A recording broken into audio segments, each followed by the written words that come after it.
তো এইটা ন্যায় বিচারের সাথে এইটা নাই যে কারো কারো কাউকে সাবজেলে রাখছে, কখন একটা এসি গাড়ি দিতেছে, কখন অনেক এইগুলো খুব এইটা মানে দিস ইজ ট্রিপল ম্যাটার, এইটা ট্রিপল ম্যাটার।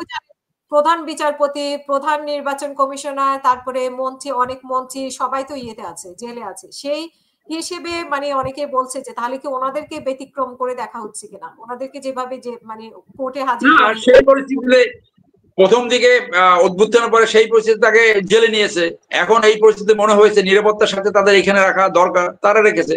এটা সরকারের সিদ্ধান্ত, এটা তো যারা এখানে আছে এটা তাদের ব্যাপার না। তবে আপনি সার্ভিং অফিসারকে বিচার করবেন, যেটা মানে ডাউন টু আর্থ, প্রত্যেকটা সৈনিক এটা ওয়াচ করছে, প্রত্যেকটা নাগরিক এটা ওয়াচ করছে, ইন্টারন্যাশনাল বডি ওয়াচ করছে, তাদের বিচার বিচার বিচার বিচারের সাথেও একটা ডিগনিটির প্রশ্ন আছে। কথা বুঝতে পারছেন? আজকে যে কোর্টে যখন উঠছে আন্তর্জাতিক অপরাধ ট্রাইব্যুনালে prosecution team, they are very fine. আমরা তো একসাথে ডিফেন্স লয়ার ছিলাম একসাথে, এখন এই যারা প্রসিকিউশনে আছে আমরা একসাথেই ডিফেন্স লয়ার ছিলাম, এবং তারা প্রসিকিউশনে গেছে, আমি আমার জায়গায় গেছি, ডিফেন্সই আছি আমি। তো ডিফেন্স তো আসলে difficult job. So court was very soft, অত্যন্ত হাম্বল, প্রত্যেকের সাথে মানে জিজ্ঞেস করছে, নাম জিজ্ঞেস করে তাদের সাথে তাদেরকে দেখেছে, পরিচিত হয়েছে, এবং বলছে থ্যাংক ইউ, বসেন, অত্যন্ত পোলাইট ছিল। সো এইটাই করে এনভায়রনমেন্ট হওয়া উচিত।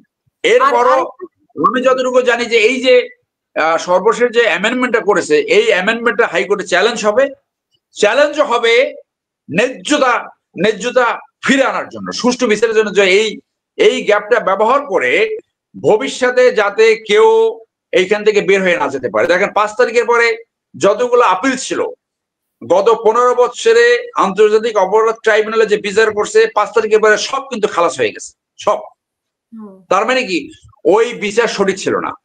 ভবিষ্যতে যদি সরকারের পরিবর্তন হয়, যারা এখানে শাস্তিপ্রাপ্ত হবে এই বিচারে, তারা যাতে এইভাবে দে ক্যানট ওয়াক ফ্রি, যাতে এপিলেট ডিভিশনে তাদের শাস্তি হয়, সেইটা এখনই মাথায় রেখে বিচার করতে হবে। এবং ডিফেন্স লয়ার এবং প্রসিকিউশন সবার দায়িত্ব হলো ন্যায্য বিচার প্রতিষ্ঠা করা। এইটা ভিকটিমদের বিপক্ষে অথবা অপরাধীদের বিপক্ষে, এই ধারণাটা সম্পূর্ণ ভুল। এইটা যারা জানে না, এই লেমেন যারা, এরকম কিছু ইডিয়েটদের ধারণা, এই ইডিয়েটিক ধারণা কখনই ন্যায় বিচার, ন্যায্যতা এবং লিগাল চিন্তা ভাবনার সাথে কখনই এক হয় না।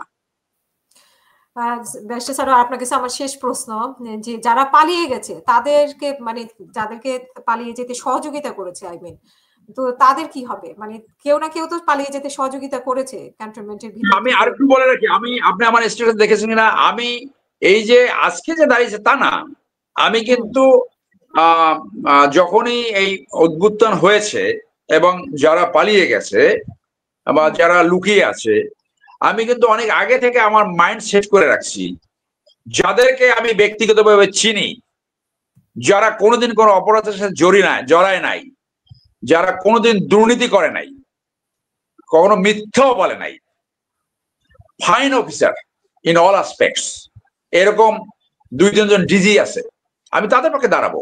আমি ডিক্লেয়ার করেছি, আমি সেনাপ্রধানের পক্ষে সবসময় অবস্থান নেব। 5 তারিখের পরে সে যেটা করেছে, সেনাবাহিনী যদি এই সিদ্ধান্ত না নিত যে তারা গুলি করবে না, তাহলে শেখ হাসিনার পতন কবে হতো উই ডু নট নো।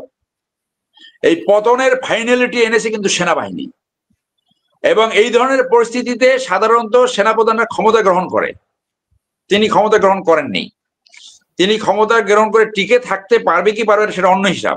আবার আপনি এইভাবে ভাবেন যে আমাদের পার্শ্ববর্তী দেশ বসে আছে যে এরকম কিছু একটা ঘটুক, শুধু এক দেশের আপনি তার সমর্থন নেই, আপনি হয়তো জনসমর্থন তার বিপক্ষে থাকবে, হয়তো আবার আন্দোলন হবে, সেই আন্দোলন কবে দানা বাঁধবে?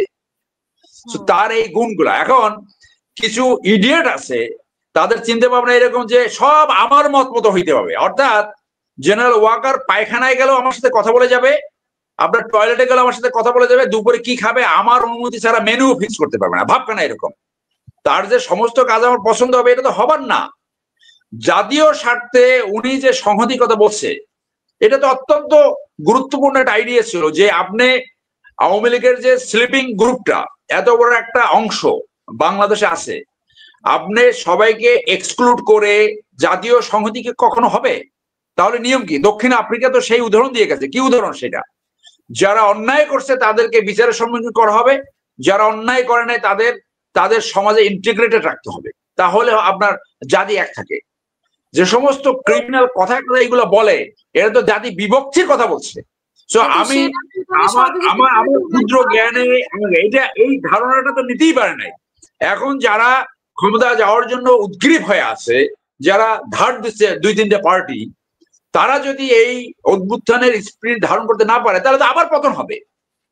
এখন মনে করেন যে তৃণমূলে একজন, ওর মাথায় তো টাউটামি যে আমার নেতারাই আমি দেব 2 কোটি, আমি এখান থেকে নেবো 20 লাখ, মানে চাঁদাবাজি। এইটা আর একটা গ্রুপ, যারা ন্যায্যতার কথা বলে তারা কিন্তু তলে তলে চাঁদাবাজি করে।